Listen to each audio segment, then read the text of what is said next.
이어서 삼투현상, 물의 수동성 또는 물의 확산 이렇게 얘기하는데, 지금 이 반투막 또는 선택적 투과성 막이라고 하는데, 용질은 통과시키지 못하고 물은 통과시킬 수 있는 막을 반투막 또는 선택적 투과성 막이라고 하는데,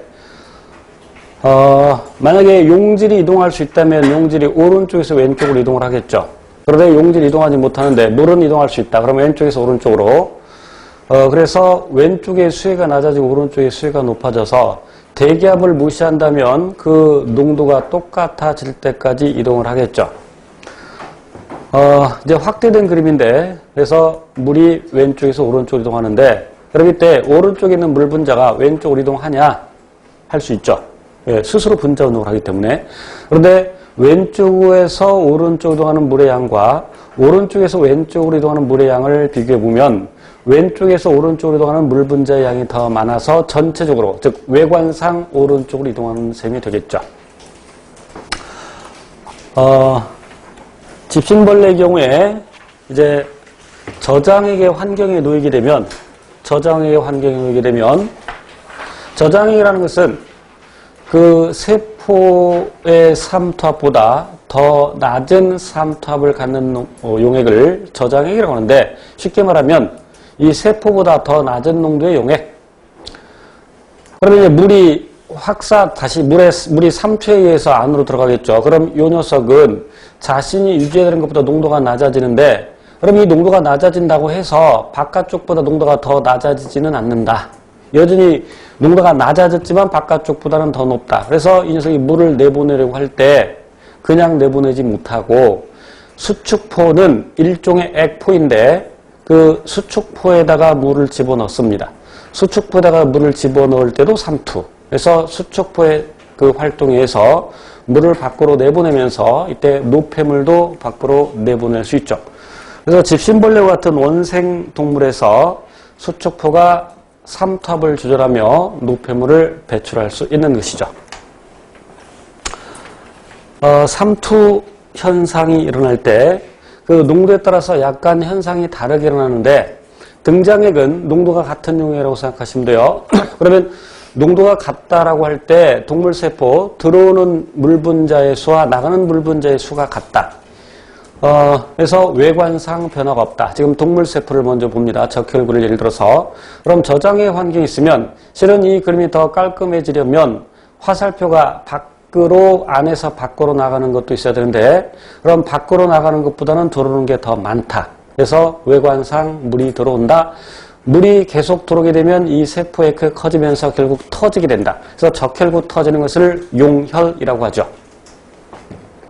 고장의 환경이 있을 때는 물이 밖으로 빠져나가는 것도 있고 들어오는 것도 있는데 빠져나가는 게 더 많다. 그래서 세포가 쪼그라든다. 위축된다. 동물세포였고요. 식물세포는 동물세포와 약간 다른데, 식물세포는 동물세포와 달리 세포벽을 가지고 있죠.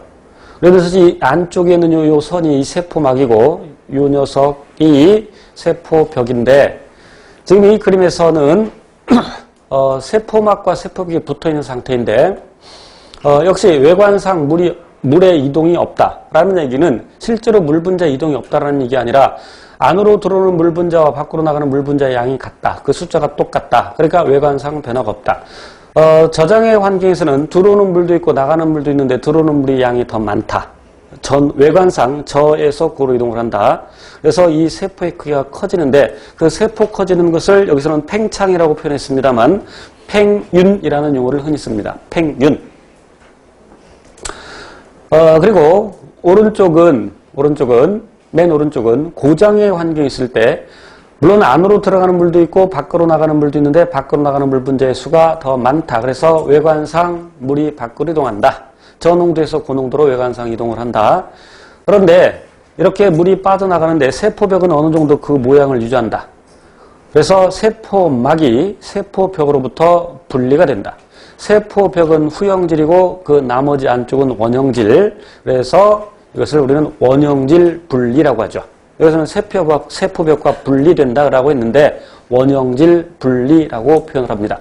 이와 같이 동물세포와 식물세포에서 삼투현상에 따른 그 현상이 조금 다르게 나타나는 것은 식물세포에 세포벽이 있기 때문이죠. 그래서 식물세포의 세포벽은 그 주성분이 셀룰로스이고 셀룰로스는 약간의 신축성을 가지면서 견고하죠. 그래서 뭐 터지거나 그러지 않고 이같이 저장에서 팽윤, 고장에서 원형질 분리를 암기하는 것이 아니라 이거를 삼투 현상이 무언지를 알고 있으면 물이 어느 방향으로 이동하냐를 생각하면 되겠죠. 그럼 팽윤 현상이 났다, 그럼 부풀었다, 왜 물이 들어오니까. 그러면 바깥쪽에 농도가 낮다, 저장액의 환경이다. 이런 식으로 따져주면 되겠습니다.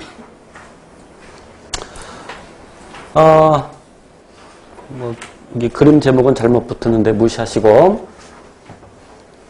이제 단순 확산은 단백질의 도움 없이 고농도에서 저농도로 용질이 이동하는 것이고, 촉진 확산은 단백질의 도움을 받아서 역시 고농도에서 저농도로 용질이 이동하는 현상인데, 채널 단백질과 그리고 운반체 단백질이 있습니다. 채널 단백질은 이렇게 통로 역할을 해주는 것이고, 운반체 단백질은 아까 칠판에 설명할 때 간단히 설명했었는데, 어쨌건 고농도에서 저농도로 이동하는데, 그럼 이 그림에서는 이 안쪽이 세포 안쪽, 아래쪽이 세포 안쪽이고 위쪽이 세포 바깥쪽이라고 할 때 여기 고농도에서 저농도로 역시 이동하는 건 마찬가지인데 이 물질이 단백질과 결합을 하고 그 단백질의 구조가 달라지면서 물질이 이렇게 이동을 합니다. 역시 고농도에서 저농도로. 그러나 촉진 확산이라 하더라도 ATP 소모는 없다. 그래서 확산과 삼투를 합해서 우리는 수동수송 이렇게 얘기를 합니다.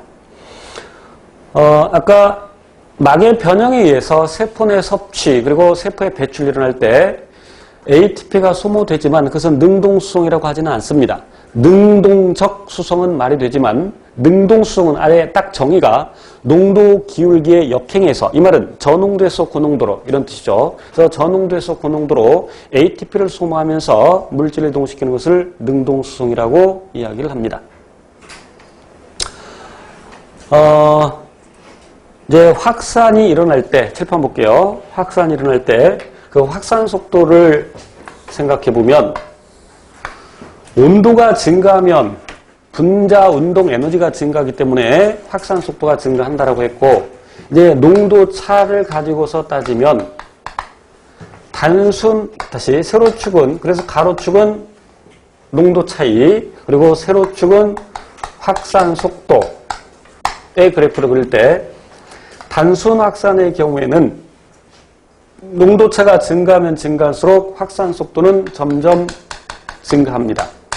그러나 촉진 확산의 경우에는 이런 형태의 그래프를 그리죠. 노란색은 촉진 확산. 어느 정도까지는 농도차가 증감에 따라서 확산 속도가 점점 증가하나 어느 정도 농도 이상이